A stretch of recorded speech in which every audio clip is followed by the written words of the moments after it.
What's up guys, it's Mil here, and I decided to upload a theory video before I upload the tutoring sessions with Oki, so that you know what the next session is about and you are prepared for it.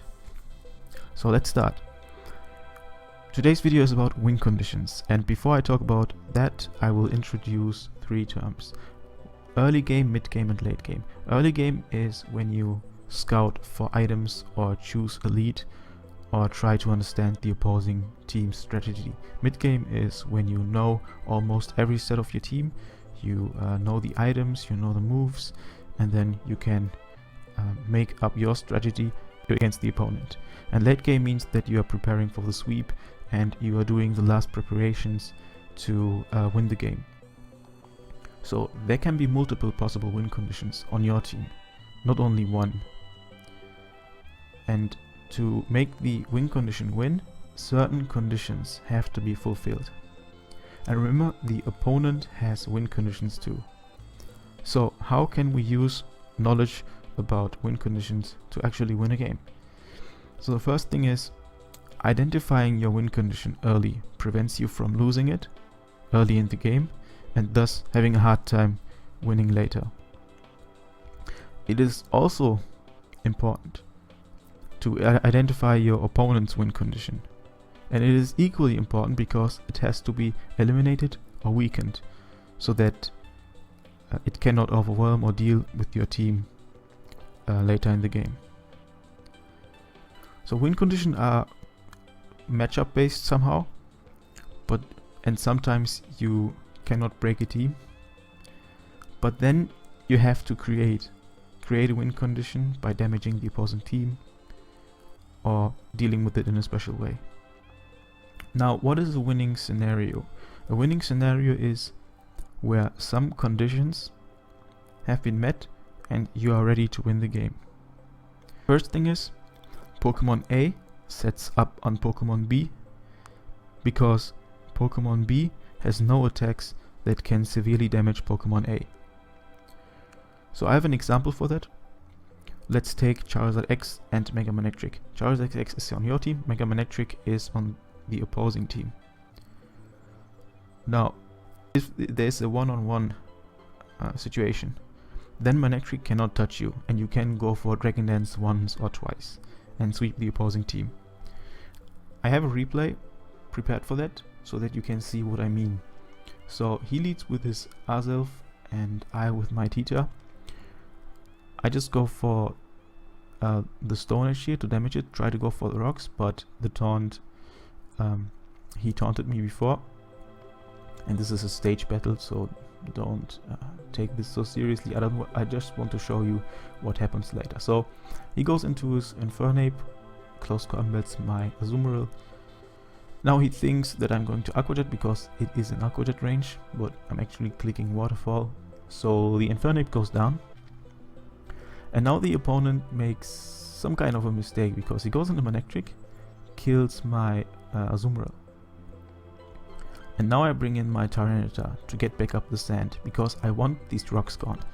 Rocks gone mean that setup conditions for my Charizard are there because Charizard takes 50% from rocks and with that has an easier time to set up.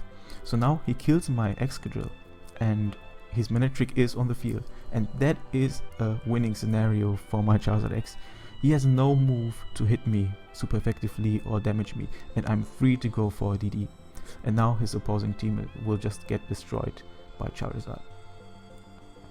How you could have avoided that is, or how you avoid it in general, is you don't give the Pokemon or you don't give Charizard X in this game any free turns. And what I mean by that is, if you predict Charizard coming in, double into your Latios and threaten it out with Dragon Dance.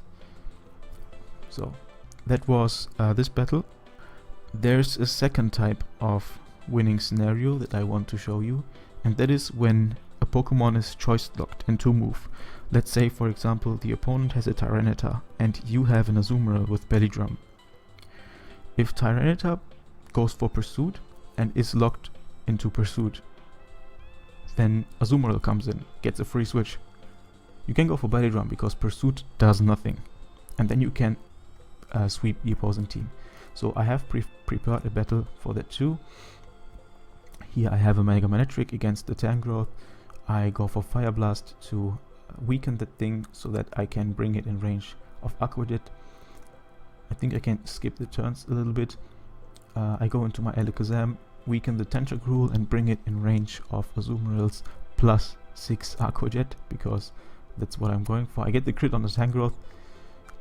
He switches back into Scizor. I go for Focus Blast. That Scizor is in Aquajet range 2 now. So as you see, I'm weakening the team so that Azumarill with Aquajet can win the game. And now, this is the very important part of this video, or of this battle.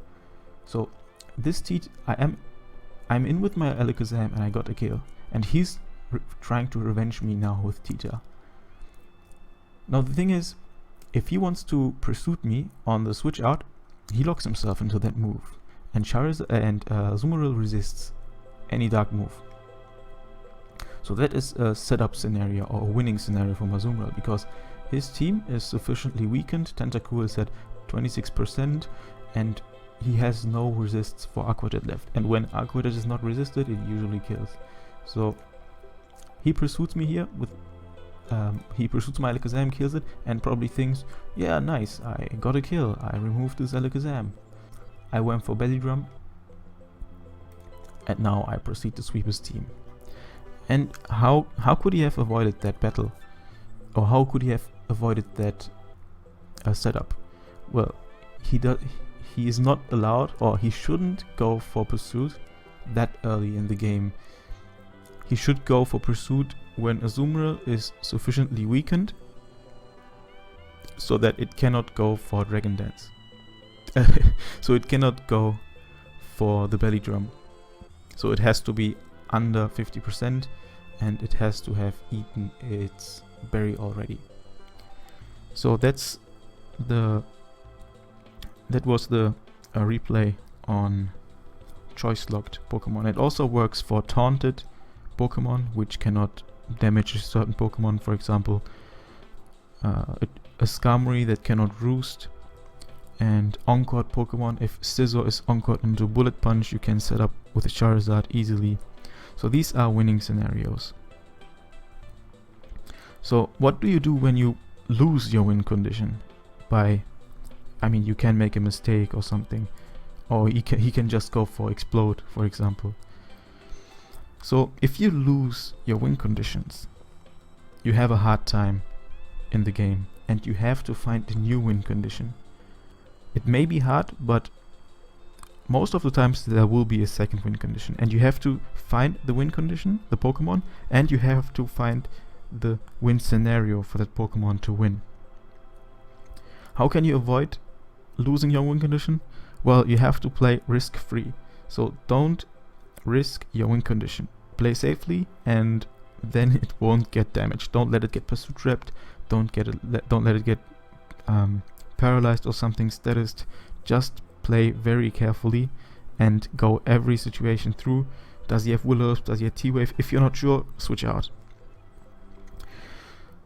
And also, think long term. Don't only kill what is in front of you, because the opponent might get the winning scenario too, like you saw on the Tyranitar.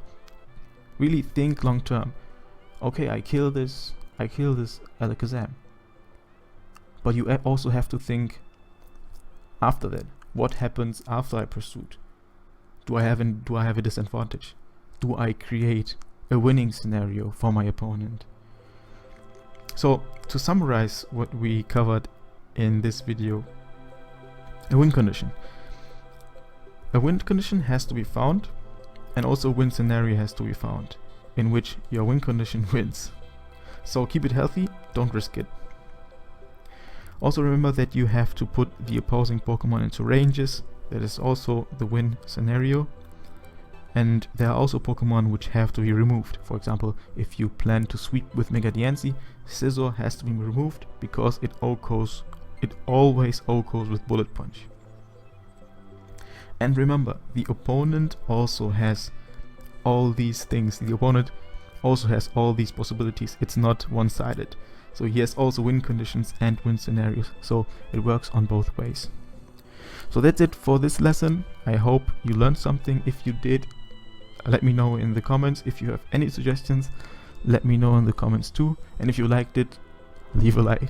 So we'll see each other in the tutoring session with Oki. And also, if you're following this, in the next theory video.